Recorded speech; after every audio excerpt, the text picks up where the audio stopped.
Hello friends, welcome to Arjun classes.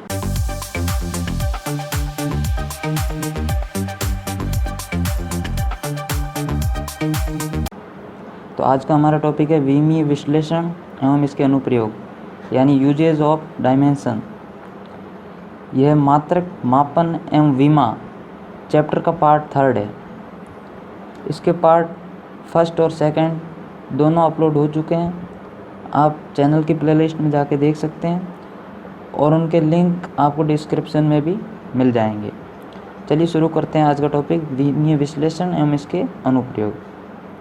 तो देखते हैं इसका फर्स्ट अनुप्रयोग। अनुप्रयोग मतलब उपयोग या यूजेज। किसी समीकरण की शुद्धता यानी विमीय संगति की जांच करना, यानी कोई समीकरण विमीय रूप से शुद्ध है या नहीं है, ये ज्ञात कर सकते हैं अपन विमीय विश्लेषण विधि से।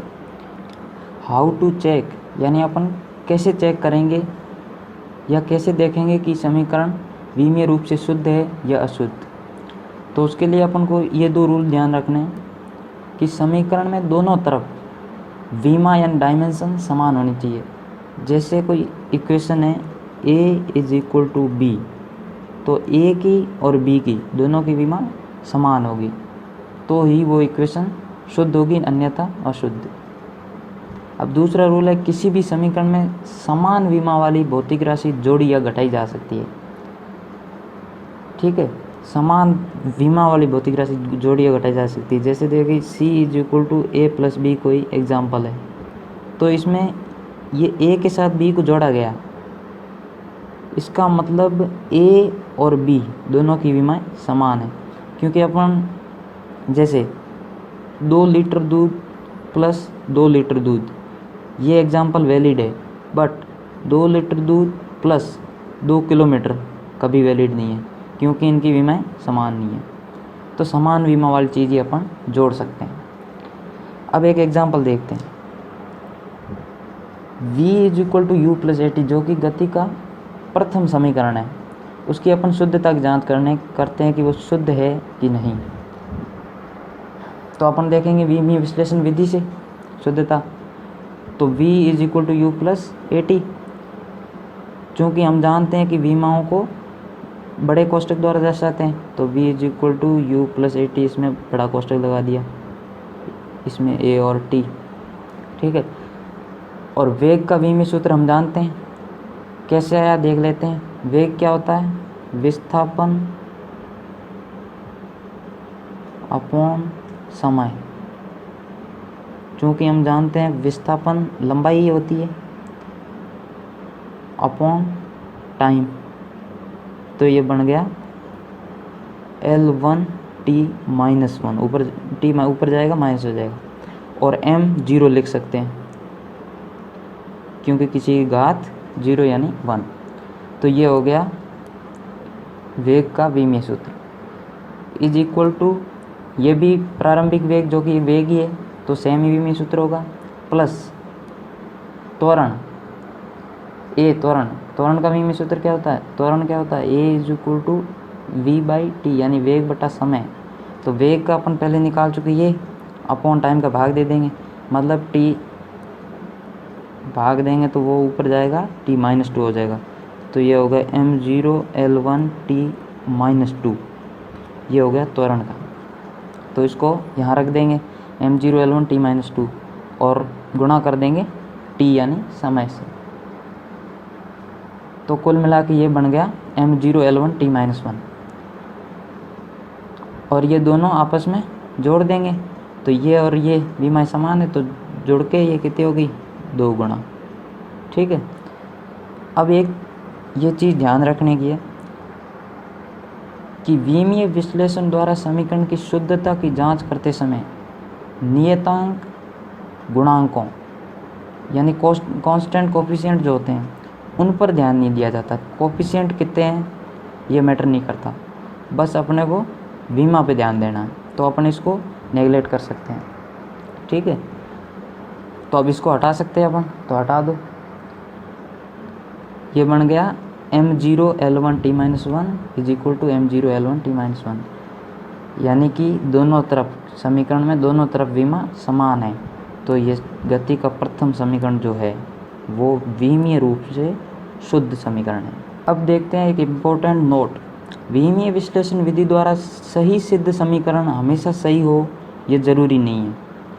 यहाँ देखते हैं, यहाँ ये 2 है गुणा में, तो भी ये समीकरण सही है। अगर ये 2 नहीं भी होता तो भी ये समीकरण सही होता, क्योंकि इनमें कांस्टेंट पे ध्यान नहीं दिया जाता। तो ये विमीय रूप से तो सही होता, अगर 2 हो या ना हो डिपेंड नहीं करता, लेकिन रियल में तो 2 का फ़र्क पड़ता है। तो इसका मतलब यही हुआ कि अगर समीकरण इससे सही है, प्रूव हो गई, तो इसका मतलब ये नहीं कि वो हमें हर तरफ से सही है। और फिर है, लेकिन विमीय विश्लेषण द्वारा गलत समीकरण हमेशा गलत होती है। ये तो सीधी सी बात है, जब वो विमाओं का ही पालन नहीं कर रही तो समीकरण गलत तो होनी है। अब एक एग्जांपल देखते हैं, t = 2π√L/g, ये करेक्ट इक्वेशन है। अब विमीय विश्लेषण में नियतांक गुणांकों पर ध्यान नहीं देते, तो इसको अपन हटा सकते हैं। तो t = √L/g। अब ये समीकरण विमीय रूप से तो सही है, लेकिन रियल में तो ये समीकरण गलत है। तो ये नोट ये बताता है आपने। आई होप ये आपको नोट समझ में आ गया होगा। अब देखते हैं विमीय विश्लेषण विधि का दूसरा अनुप्रयोग, विभिन्न भौतिक राशियों के मध्य संबंध यानी रिलेशन व्युत्पन्न करना। इसको अपन एक एग्जांपल से समझते हैं। किसी सरल लोलक यानी सिंपल पेंडुलम का दोलन काल टाइम पीरियड, इसकी लंबाई L, गोलक के द्रव्यमान M और गुरुत्वीय त्वरण G पर निर्भर करता है। तो विमीय विधि का उपयोग करके इसके दोलन काल का सूत्र व्युत्पन्न कीजिए। ठीक है, तो अपने को बता रखा है कि ये सरल लोलक जो सिंपल पेंडुलम होता है उसका आवर्तकाल यानी टाइम पीरियड L, M और G पे डिपेंड करता है। तो इसका फॉर्मूला बताओ। तो अपने इसको इस विधि से करेंगे। ये विधि आपको ध्यान में रखनी है। सबसे पहले क्या लिखना, t = k, कोई कांस्टेंट मान लेते हैं। ठीक है, और L, G और M इन पे डिपेंड करता है, तो ये तो लिखना है ही। और A, B और C घातांक के रूप में ले लेते हैं कोई कांस्टेंट। ठीक है, अब देखते हैं, अब इन सब की विमाएँ लिखते हैं अलग अलग। अब ये जिस तरह से सूत्र में है वैसे वैसे इनकी विमा रख देते हैं अंदर। क्योंकि ये समय है तो समय की विमा m0 L0 t1 = k, इसकी कोई विमा नहीं है। और बाद में लेंथ L1, इसकी पावर a, और फिर है g जो कि त्वरण होता है। त्वरण क्या होता है, त्वरण की विमा पता ही होगी, अभी जस्ट पहले देखी अपन ने। और इसकी पावर b और m मास m1। ठीक है, और इसकी पावर c। तो ये हो गया m0 L0 t1 = m की पावर c, l की पावर a यहाँ से और इंटू b, दोनों घातें जुड़ गई a + b, और t -2 × b -2b। अब हमें पता है कि यहाँ भी m, l और t है, यहाँ भी m, l और t है, तो अपन दोनों तरफ तुलना कर सकते हैं।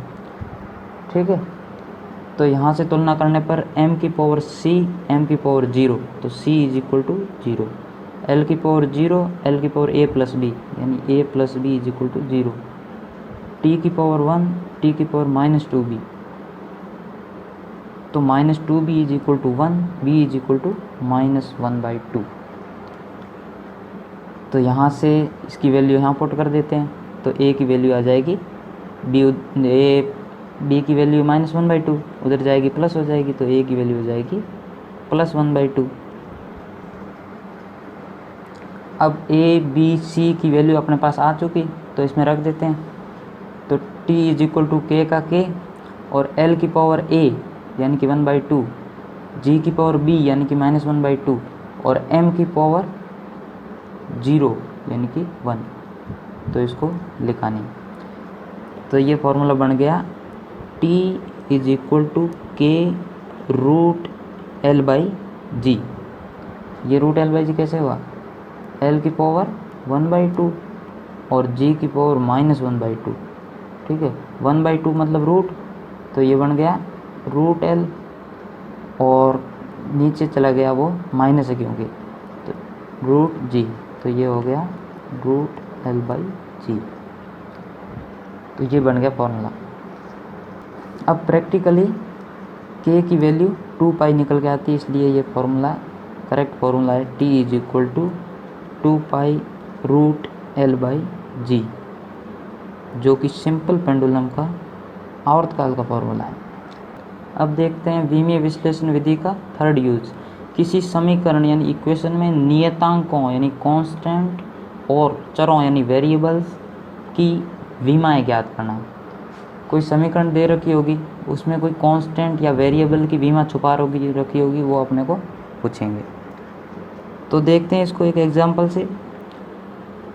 किसी कण का वेग, ये वेग है, = at + b/t + c समीकरण द्वारा व्यक्त होता है, जहाँ t समय है। यानी कि यहाँ अपने को दो चीज़ पता लग गई, ये वेग है और ये t समय है। तथा a, b, c के विमीय सूत्र ज्ञात कीजिए। ये और ये दो का पता है, a, b और c इनका पता नहीं है, इनकी विमा ज्ञात करनी है। तो अपने को क्या दे रखा है, v = at + b/t + c। तो सबसे पहली बात, अपन ने पीछे रूल पढ़ा था कि किसी भी समीकरण में दोनों तरफ विमाएं समान होती है। यानी कि इसकी विमा, इसको नाम दे देते हैं x, और इस पूरे की विमा नाम दे देते हैं y। यानी कि x की विमा बराबर होगी y की विमा की। ठीक है, और एक नियम यह भी पढ़ा था कि दो भौतिक राशियों को अपन जोड़ तभी सकते हैं जब उनकी विमाएं समान हो। तो इसकी विमा और इसकी विमा ये भी बराबर होंगी दोनों आपस में। तो v की विमा बराबर होगी at की विमा बराबर होगी b/t + c की विमा। ठीक है, तो अब हमें पता है v वेग है, वेग की विमा होती है L1t-1। तो वेग की विमा के बराबर ही at की विमा होगी, तो at की विमा = L1t-1। ठीक है, a और t समय है ही, तो समय को उधर भेज देंगे, तो माइनस, तो ये आ गया a का विमीय सूत्र आ गया L1t-2। ठीक है, अब देखते हैं v = at + b/t + c। अब ये रूल भी अपन ने पढ़ा था कि दो भौतिक राशियाँ जोड़ तभी सकते हैं जब उनकी विमाएं समान हो। तो ये समय है, समय के साथ c को तभी जोड़ सकते हैं जब ये भी समय होगा, तो c की विमा भी समय होगी। ठीक है, अब देखते हैं आगे। अब अपन निकालते हैं b का।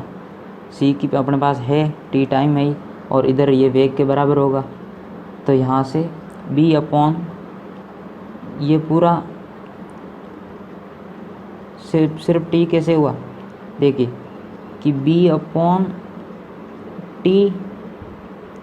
+ t, ये था b/2t बना। हमें पता है कि इसकी कोई वैल्यू नहीं होती कांस्टेंट की, तो इसको हटा दिया, तो ये बच गया b/t। ठीक है, ये लिख दिया = L1t-1। तो b की वैल्यू बच गई L1t-1, t को उधर भेज दिया, तो b का विमीय सूत्र हो गया L1, यानी कि b लंबाई है। ओके, चूँकि यह यूज ही नॉर्मली एग्ज़ामों में पूछा जाता है, इसलिए ये इम्पोर्टेंट है। तो इसको अच्छे से समझने के लिए एक एग्जांपल अपन और देखते हैं। एग्जांपल 2, किसी गैस का दाब P, आयतन V तथा ताप T में वान डेर वाल्स समीकरण से निम्न संबंध है। ठीक है, P + a/v² into V minus B is equal to R T. इस समीकरण में ए तथा बी जो कि नियतांक यानी कांस्टेंट है, जिनकी विमाओं की गणना कीजिए। तो समीकरण में क्या दे रखी है, p plus A by V square into V minus B is equal to R T. इसको अपन मान लेते हैं x, इसको मान लेते हैं y। तो हमें पता है कि इन दोनों की विमा बराबर होंगी x और y की, ठीक है। और हमें ये भी पता है कि p की विमा और इसकी a बाई वी स्क्वायर की विमा बराबर होगी, क्योंकि दोनों को आपस में जोड़ रखा है। जोड़ अपन तभी सकते हैं जब उनकी विमाएं बराबर होंगी। तो देखिए p की विमा इज इक्वल टू a की विमा अपॉन v की स्क्वायर की विमा, ठीक है। तो p क्या है, दाब।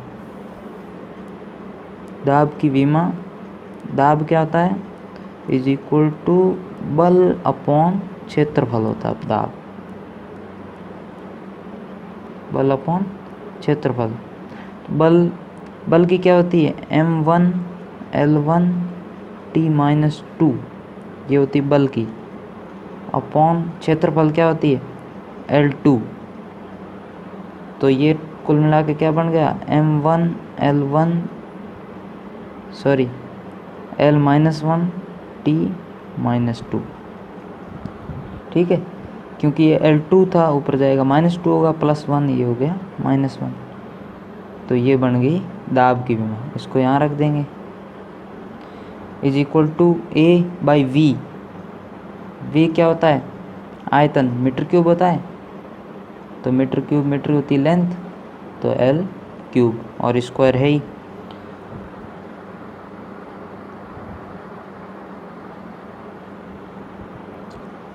ठीक है, तो ये हो गई A की विमा, m1 L-1 T-2 into L की पावर 6। इसको इधर भेज दिया, तो ये बन गई इसकी A की विमा, m1 L5 T-2। अब देखते हैं B की विमा। तो V की विमा और B की विमा बराबर होगी। अब कैसे, यहाँ से देखते हैं कि V में से B को घटाया गया। घटा भी अपन तभी सकते हैं जब उनकी विमाएं समान होगी। तो B की विमा V के विमा के बराबर ही होगी, यानी आयतन के बराबर। तो आयतन का क्या होती है, L3, तो m0 L3 T0। तो B की भी यही होगी, यानी कि यहाँ B आयतन है। अब देखते हैं एक इम्पोर्टेंट नोट। ये नोट काफ़ी इम्पोर्टेंट है, इस नोट पे क्वेश्चन आते हैं। विमीय विश्लेषण विधि में त्रिकोणमितीय यानी ट्रिग्नोमेट्रिक पद, साइन थीटा है, कोस थीटा, टेन थीटा वगैरह, और चर घातांकी एक्सपोनेंशियल जैसे e की पावर x है, e की पावर log x है, जो भी e की पावर में आते हैं, और लघु गणक जैसे log x है, log के अंदर जो भी फंक्शन आएगा, लघु गणक यानी लोगरिथमिक पदों की विमाएं नहीं मानी जाती, इनको विमाहीन माना जाता है, यानी छोड़ दिया जाता है। जैसे एग्जांपल से समझते हैं, धारा I इज इक्वल टू के टेन थीटा, सूत्र में k का मात्रक होगा। तो हमें पता है ये धारा I इज इक्वल टू के और टेन थीटा, तो टेन थीटा ये विमाहीन है, तो इसकी विमा है नहीं, तो इसको हटा सकते हैं। तो I इज इक्वल टू के, यानी कि जो I की विमा है वही k की होगी, यानी कि एम्पियर। अब इस चैप्टर का एक और पार्ट बचा है, फिर ये चैप्टर कंप्लीट हो जाएगा, यानी कि इसकी थ्योरी कंप्लीट हो जाएगी। इसके सवाल अपन इम्पोर्टेंट सवाल और कॉम्पिटिटिव एग्ज़ाम्स में पूछे गए सवाल अपन करेंगे अलग से, एक और नया सवालों का वीडियो बनाएंगे। अगर आपको ये लेक्चर्स समझ में आ रहे हो और अच्छे लग रहे हो तो लाइक करें और दोस्तों के साथ शेयर करें, और इस चैनल को सब्सक्राइब करना मत भूलें, क्योंकि आने वाले वीडियोस की नोटिफिकेशन आपको तभी मिलेगी जब आप इसको सब्सक्राइब कर लेंगे। Thank you, thanks for watching.